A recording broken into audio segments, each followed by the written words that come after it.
کروا کر دے دیں گے۔ اس میں اضافی بھی کچھ چیزیں ہیں، مثلا گوشت کیسے تقسیم کرنا ہے۔ حدیث مبارکہ میں بخاری شریف کی حدیث ہے کہ نبی علیہ السلام نے ارشاد فرمایا کہ جو بندہ قربانی کرے فلا يصبحن بعد ثالثة وبقي في بيته شيء، 3 دن سے زیادہ ان کے گھر میں گوشت نہیں رہنا چاہیے۔ اب یہ نبی علیہ السلام نے حکم جاری فرمایا تو صحابہ کرام نے وہ تقسیم کر دیا 3 دنوں کے اندر اندر ہی۔ تیسرے دن کی مغرب سے پہلے ہی انہوں نے سارا گوشت گھر سے خالی کر دیا۔ فلما كان العام المقبل، جب آئندہ سال آیا تو صحابہ کرام نے پوچھا نفعل كما فعلنا عام الماضي، اللہ کے رسول جیسے پچھلے سال ہم نے کیا تھا گوشت سارا تقسیم کرنا ہے 3 دنوں کے اندر، اس سال بھی وہی حکم ہے یا بدلا ہے؟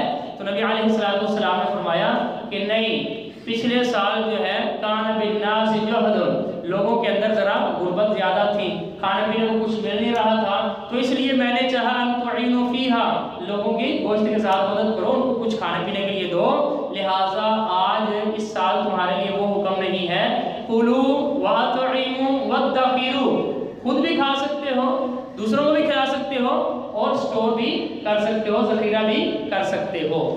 تو اس لیے جو ہے آج بھی جو ہے بہتر یہ ہے، اس حدیث کو سامنے رکھتے ہوئے علماء نے لکھا ہے کہ بہتر یہ ہے کہ آدمی گوشت کے 3 حصے کرے، ایک اپنے گھر والوں کے لیے رکھ لے، دوسرے جو ہے وہ رشتہ داروں کے لیے، اور تیسرے غریبوں کے لیے، بہتر یہ ہے۔ لیکن اگر فیملی بڑی ہے، ایک بکری آپ نے ذبح کی ہے اور 8-10 گھر اپنی فیملی کے، اپنے خاندان میں بن جاتے ہیں جو سارے قربانی والے دن آپ کے پاس پہنچ چکے ہیں، تو لہٰذا اگر فیملی بڑی ہے تو علماء نے لکھا ہے کہ بہتر یہ ہے کہ کسی کو دوسروں کو نہ دے بلکہ اپنی فیملی کو دے، کیونکہ دوسری حدیثوں کو بھی سامنے رکھنا پڑتا ہے۔ فرمایا کہ اگر تم ایک غریب کو صدقہ دیتے ہو اس پر ایک صدقے کا ثواب ملتا ہے، وہی اگر اپنے رشتہ دار کو دیتے ہو، اپنی بیوی کو، بچوں کو دیتے ہو، تو اس میں اللہ تعالیٰ آپ کو ڈبل ثواب عطا فرمائے گا، ایک صدقے کا اور دوسرا رشتہ داروں کے ساتھ اچھا سلوک کرنے کا۔ تو جو رشتہ دار اگر فیملی بڑی ہے تو اپنے رشتہ داروں کو دینا وہ زیادہ بہتر ہے۔ باقی اگر کوئی بندہ فیملی بڑی نہیں بھی ہے، پورا ہی گوشت وہ اپنے پاس اسٹور کر لیتا ہے، گھر میں فریج وغیرہ بھر لیتا ہے، تو وہ بھی اس کے پاس اس کے لیے گنجائش ہے، یہ عمل بھی حرام نہیں ہے۔ باقی یہ ہے کہ محلے میں جو ضرورت مند لوگ ہیں ان کا خیال رکھنا چاہیے، اور اس کے علاوہ جو غریب بستیاں ہیں، جو پوری بستی کے اندر کوئی ایک ہی بندہ ہوتا ہے قربانی کرنے والا، ایسی بستیوں میں خود جا کر ان لوگوں کو کھلانا چاہیے، ان کو دینا چاہیے۔ اور یہ جو گوشت ہے آپ کچا بھی دے سکتے ہیں، پکا کے بھی رشتہ داروں کی، غریبوں کی، ضرورت مند لوگوں کی، دوستوں کی دعوت کر سکتے ہیں، جی خود بھی کھا سکتے ہیں، دوسروں کو بھی کھلا سکتے ہیں، اس میں کوئی حرج نہیں ہے۔ اللہ تعالیٰ جو کہا ہے سنا ہے اس کے مطابق عمل کرنے کی توفیق عطا فرمائے، اور اگر میری نادانی کا علمی کی وجہ سے اگر کوئی غلطی ہوئی ہے، کوتاہی ہوئی ہے، تو اللہ تعالیٰ اپنی رحمت سے درگزر فرما دے۔ وآخر دعوانا الحمدللہ رب العالمین۔ کچھ جو ہے وہ سوالات ہیں، کیا بائیں ہاتھ سے چھری چلا سکتے ہیں؟ دیکھیں ہر اچھا کام جو ہے وہ بسم اللہ سے اور دائیں ہاتھ سے شروع کرنا یہ نبی علیہ السلام کی سنت ہے، لیکن اگر بائیں ہاتھ سے بھی چلا لی تو اس سے جانور کو کوئی اثر نہیں پڑے گا، وہ بھی جائز ہے، اس سے جانور مکروہ یا حرام وغیرہ نہیں ہوگا، جانور حلال ہو جائے گا۔ اور کچھ سوال ہو کبھی عید کے بعد جب کھال اتارنے لگے تو گردن ایک کچھ لوگ ہوتے ہیں گردن علیحدہ کر کے رکھ لیتے ہیں، اس کے بارے میں کیا ہے؟ دیکھیں ذبح جو ہے وہ جب 4 بجے کٹ گئی ہے نا، اب وہ کام مکمل ہو گیا ہے۔ اب اگر آپ فوراً بھی گردن علیحدہ کر دیں یا بعد میں علیحدہ کریں، اس سے کوئی فرق نہیں پڑتا، اب آپ کے لیے جانور حلال ہو چکا ہے، کوئی مکروہ وغیرہ نہیں رہا، ٹھیک ہے۔ بعض دفعہ ذبح کرنے کے لیے کوئی بکری کمزور تھی، وہ ذبح کرنے کے لیے کسائی صاحب یا آپ نے پہلی بار چھری پکڑی ہے، اتنا زور لگا رہے ہیں کہ یار کوئی رگ رہ نہ جائے، تو اتنا زور لگایا کہ گردن علیحدہ ہو گئی، تو اس سے بھی یہ عمل تو مکروہ ہے لیکن جانور حرام نہیں ہوگا، جانور حلال ہی ہے، کیونکہ رگیں کٹ چکی ہیں، اس کی وجہ سے جانور حلال ہو چکا ہے۔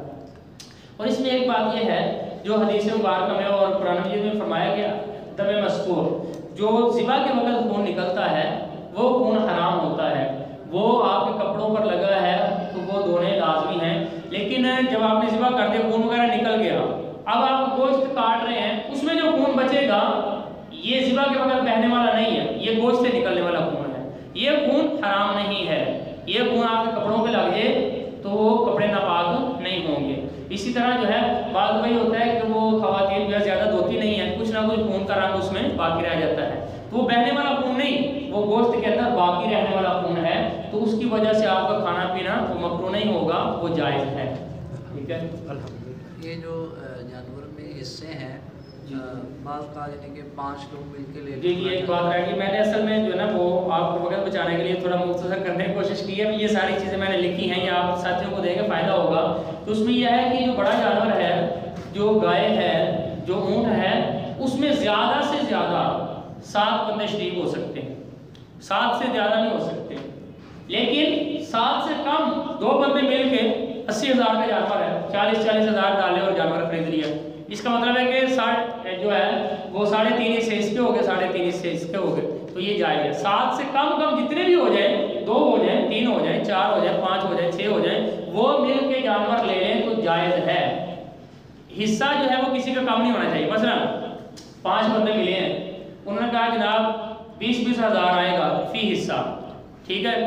اب ایک بندہ کہتا ہے, مثلا دیکھیں اگر 70,000 کا جانور ہے, سمجھنے میں آسانی ہوگی, 70,000 کا جانور ہے تو 4 بندوں نے کہا کہ ہم زیادہ ڈال لیتے ہیں. اب ایک حصہ 7 حصے جو ہے وہ 10,000 ایک حصہ بن رہا ہے نا. 70,000 کا جانور ہے تو 7واں حصہ 10,000 بن رہا ہے. اب ایک بندہ کہتا ہے یار میرے پاس تو 8,000 ہی ہے, صرف میں 8,000 ڈالتا ہوں, باقی انہوں نے کوئی بات نہیں, باقی ہم مل کے ڈال دیتے ہیں. تو اب ایک بندہ جو اس نے 10,000 سے کم ڈالا ہے اس کی وجہ سے جائز نہیں ہوگا. اگر جتنے بھی حصے ڈالنے والے ہیں کسی کا حصہ 10,000 سے کم نہ ہو, جو ایک مکمل حصہ بنتا ہے نا اس سے کم نہ ہو, یہ لازمی ہے. اگر ایک حصے سے کم ہوگا پھر کسی کی بھی قربانی نہیں ہوگی. ٹھیک ہے. تو اگر 5 بندے شریک ہیں یا 6 شریک ہیں یا 3 یا 4 جتنے بھی ہیں, ہر ایک کا حصہ جو ہے وہ ایک سے زیادہ تو ہو سکتا ہے, ایک سے کم نہیں ہو سکتا. 1.5 حصہ ہو سکتا ہے, 2.25 حصے ہو سکتے ہیں, لیکن ایک سے کم نہیں ہو سکتا. ایک سے زیادہ کر سکتے ہیں, ایک سے زیادہ ہو سکتا ہے, 1.5 ہو سکتا ہے, 2 ہو سکتے ہیں, 2.25 ہو سکتے ہیں, لیکن ایک سے کم حصہ اگر کسی کا ہوگا تو پھر کسی کی بھی قربانی نہیں ہوگی. باقی جو چھوٹا جانور ہے بکری وغیرہ, اس کے اندر صرف ایک آدمی کا حصہ ہوتا ہے, اس میں دوسرے کسی کو شریک کرنا جائز نہیں ہے. ہاں اگر آپ کے پاس پیسے کم ہیں, کسی سے ادھارے لے لیے, گھر والوں سے تھوڑے لے لیے, تو اس میں حصہ ڈالنا مقصد نہیں ہوتا, اپنا حصہ پورا کرنا مقصد ہوتا ہے, ان سے معاونت لینی مقصود ہوتی ہے. تو یہ جو ہے اس میں اس طرح کرنا جائز ہے. اور یہ مسئلہ بڑا چل رہا ہے.